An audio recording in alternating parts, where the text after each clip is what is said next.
تسا نبی دی ناموس نال غداریاں کر کے پیسے لڑ دے ہو قوماں کولو، تمہیں پتہ ہی نہیں ہے حضور کی عزت کا مسئلہ کیا ہے. رب سب سے بڑا غیور ہے. حضور نے فرمایا سب تو بڑا غیرت مند رب ہے. جناب یوسف علیہ السلام دے بھائیاں نے جناب یوسف علیہ السلام نو کھوہ وچ سٹیا نا تے قافلہ آ گیا، انہیں ڈول پایا تے جناب یوسف ڈول پکڑ کے تے کنویں دے باہر آ گئے. قالو یا بشرا ھذا غلام، وہ کہنے لگے وہ کتنی خوشخبری والی بات ہے، یہ وچوں بچہ خوبصورت نکل آیا. بھائی پھر نسدے آئے، انہیں کہا تے ساڑا بھجیا ہوا غلام ہے. انہیں کہا ان کی پروگرام ہے.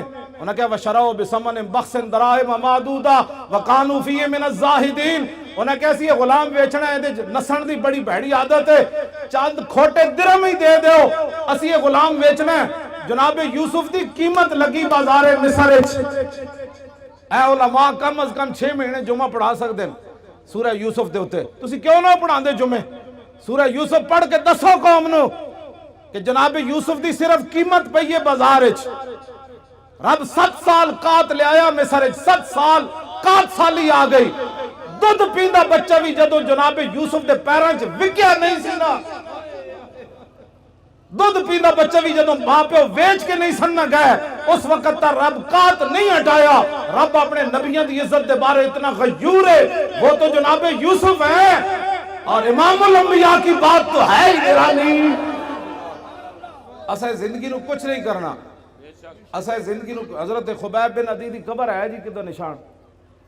حضرت خبیب بن عدی صحابی رسول دی قبر دا نشان ہے. مشرکین مکہ نے آپ نو سولیوں تے بدھیا، پہلے سولیوں تے بن کے نا پھر انہاں پورے عرب نو بلایا. انہاں کیا امام الانبیاء دے غلامہ نے جدہ جدہ بندہ ماریا، جنہوں نقصان پہنچایا، ایک غلام قابو آ گیا خبیب بن عدی، اسی نو بند دیتا ہے سولیوں تے. آؤ تے تلواراں تے نیزے لے آؤ تے چھرے لے آؤ تے چاقو لے آؤ تے تیر لے آؤ، ایک بندے کو تسی بدلہ لو. تسی سوچ سکتے ہو ایک بندے کو کتنا بدلہ انہاں لے ہونا. سب تو زیادہ ظلم خبیب بن عدی نال ہویا. انہاں کینچیاں نال آ کے آپ دا ایک ایک جسم کٹیا اور آپ نے پھر تختہ دار ہوتے ترانہ پڑھیا. مکہ تو حضور بہت بعد فتح ہویا نا جی. آپ نے جتھے مقام تنعیم ہے نا مسجد عائشہ، اس مقام ہوتے آپ نے تختہ دار جدو آپ دا جسم کٹ رہے سن نا اور دوروں ہٹ کے نشانہ بن رہے سن، لو تو نہیں سی نا، خبیب بن عدی دا جسم تا انسان آڑا ہی سی نا. دوروں ہٹ کے انہاں دے نشانہ باز، دوروں ہٹ کے آپ تے تلوارہ نال آپ تے چھوڑے لا رہے سن. ایک ایک جسم نے ایک چھوڑے جو لکڑی دے چھوڑے لاندین انج لا رہے سن تے آپ انجے تختہ دار ہوتے بدھے ہوئے سن. تے آپ نے انہوں نے ویکھ کے فرمایا تم کیا سمجھتے ہو کہ میں نے جن کا کلمہ پڑھا ہے میں بے وفائی کر جاؤں گا؟ آپ نے تختہ دار ہوتے پھر ترانہ پڑھیا اور ترانہ تا محفوظ رہ گیا کہ حضرت سعید بن عامر الجمحی بعد جدو مسلمان ہوئے تے حمص دے گورنر بنے تے فاروق اعظم کو شکایت آئیاں بھئی گورنر نو مرگی دی بیماری ہے.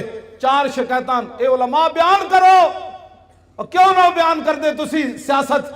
انہوں نے کہا رسول اللہ 10 سال خود سیاست کی تھی، ممبر تے بھی حضور ہی بیٹھے، تختوں تے بھی حضور ہی بیٹھے، عدالتہ بھی رسول اللہ دیا سن، بازارہ بھی حضور دا دین سی، کیوں نہیں تسی بیان کر دے؟ تو انہوں کمیٹیاں کہہ دیاں مولی صاحب تسی سیاست دان ہو گئے ہو. انہوں نے کہا جس نبی دا میں کلمہ پڑھیا ہو نبی نے سیاست کی تھی. یہ حضور تاں گل محفوظ رہ گئی کہ سعید بن عامر جڑے اس موقع تے موجود سن نہ جو کلمہ نہیں سی انہاں پڑھیا، بعد جو انہاں کلمہ پڑھ لیا. انہاں پھر صحابہ نو دسیا سی کہ انہاں نال تے آپ نو جدو حضرت عمر کو 4 شکایتیں آئیاں نا بھئی انہوں مرگی دی بیماری، حضرت عمر نے حمص سے جو طلب کیتا. میں جدو حمص دی حدود داخل ہویا نا جی ملک شام جدو میں گئے سی تو میری اکھاں رون لگ پئیاں سن کہ اے او شہر ہے جدے وچ گورنر حضرت سعید بن عامر الجمحی. قبر میں نو نہیں ملی، میں اتھے حاضری ضرور دی خالد بن ولید دی قبر تے، آپ دی قبر میں نو مل گئی، میں اتھے حاضری دیتی. بہرحال سعید بن عامر الجمحی جدو حضرت عمر کو آئے نا 4 شکایتاں سن، انہاں وچ ایک مرگی دی بیماری. آپ نے فرمایا تو انہوں مرگی دی بیماری روزانہ ڈھائے پاندے ہو، بے ہوش ہو جاندے ہو؟ آپ نے عرض کی تھی نہیں. انہوں نے کہا پھر بے ہوش کیوں ہوندے ہو؟ فرمایا جدو جسم کٹیا جا رہے سی نا سولی تے بن کے اس ویلے میں موجود سی تے میں جدو تصور کرنا میں بے ہوش ہو جانا. اتنا بڑا ظلم ہویا سی حضرت خبیب بن عدی نال. خبیب بن عدی نے تختہ دار ہوتے ترانہ پڑھیا، سنا دے ماں.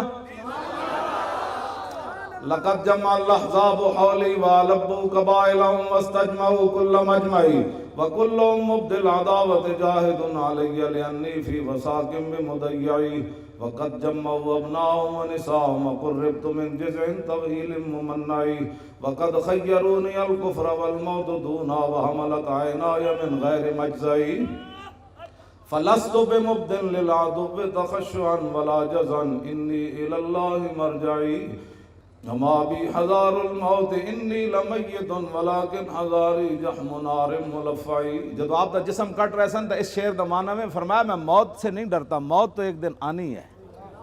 وما بی حذار الموت انی لمیت، فرمایا موت میرا کچھ نہیں بگاڑ سکتی، آج نہیں تو کل تو اس نے آنا ہی تھا. ولیکن حذاری جحم نار ملفعی، میں تے اس جہنم دی اگ دے شولے کو ڈرنا جڑا پورا لپیٹ چ لے لوی گی. ہاں فرمایا موت سے میں نہیں ڈرتا، میں تو اس آگ سے ڈرتا ہوں کہ حضور سے بے وفائی ہو گئی تو پھر کیا ہوگا. فضل العرش صبرنی علی ما یراد بی فقد بدوا لحمی وقد یاس مطمعی. فرمایا انہوں نے تو میرا جسم بھی کاٹ دیا اور میرے زندہ رہنے کی امید بھی مک گئی.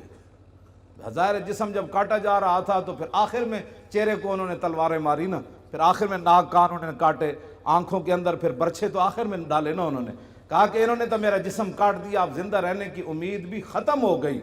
آگے الاللہ اشکو غربتی ثم قربتی وما ارصد الاحزاب لی عند مسرعی. اب میری غریب الوطنی اور میرے اوپر جو ظلم ہو رہا ہے میں اس کی شکایت اپنے رب کی بارگاہ میں کر رہا ہوں. کیوں جی؟ آخر تو پھر کی فرمایا جدوں نہ جسم اپنوں ایتھے مارن لگ دے تو پھر زبان کٹنے دے قریب آئے نا، جدوں آپ دی زبان پھر انہیں کٹنے کا بار کٹ کے زبان کٹن لگے، اس ویلے پھر آپ نے فرمایا فَلَسْتُ بَالِي حِينَ اُقْتَلُ مُسْلِمًا عَلَىٰ جَنْبٍ كَانَ لِلَّهِ مَسْرَعِي وَذَلِكَ فِي ذَاتِ الْإِلَٰهِ وَإِن يَشَاء يُبَارِكْ عَلَىٰ أَوْصَالِ شِلْوٍ مُمَزَّعِي. فرمایا میری زبان کاٹنے کے بعد اب یہ خاموش ہو جائے گی. فرمایا سن لو، مجھے تمہاری اب زبان کاٹنے کے قریب آ گئے، مجھے اس بات کی کوئی پرواہ نہیں تم میری زبان کاٹنے لگے ہو، اس لیے کہ میں دنیا سے محمد عربی کا غلام بن کے جا رہا. ہاں جی توجہ جی. فرمایا یہ سب کچھ میں اللہ رسول کے لیے برداشت کر رہا ہوں. وَذَلِكَ فِي ذَاتِ الْإِلَٰهِ وَإِن يَشَاء يُبَارِكْ عَلَىٰ أَوْصَالِ شِلْوٍ مُمَزَّعِي. فرمایا میرا جسم کاٹ کر تم تاڑیاں مار رہے ہو کہ ہم نے حضور کے غلام سے بدلہ لے لیا. فرمایا جس رب کے لیے میں نے یہ اذیتیں برداشت کی ہے نا، میرا رب قادر ہے میرے کٹے ہوئے جسم کو پھر جوڑ دے گا، ایسے کر دے گا. بس یہ اسلام ہے.